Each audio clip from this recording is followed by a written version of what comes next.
How to clear cache on Facebook. So let's see in this video. Before moving forward, make sure to like this video and subscribe our channel. So let's begin.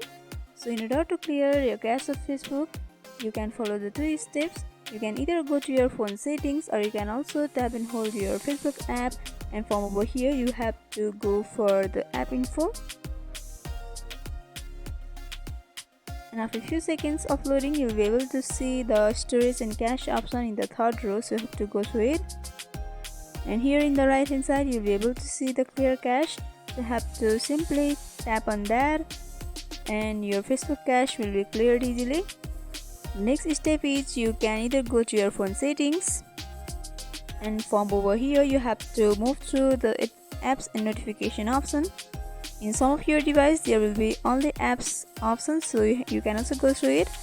And from over here you have to go for Facebook app, and the same settings will be opened, and you have to go through the storage and cache option, and you have to clear the cache. So by following this simple step, you can clear cache on Facebook. So hope this video was helpful.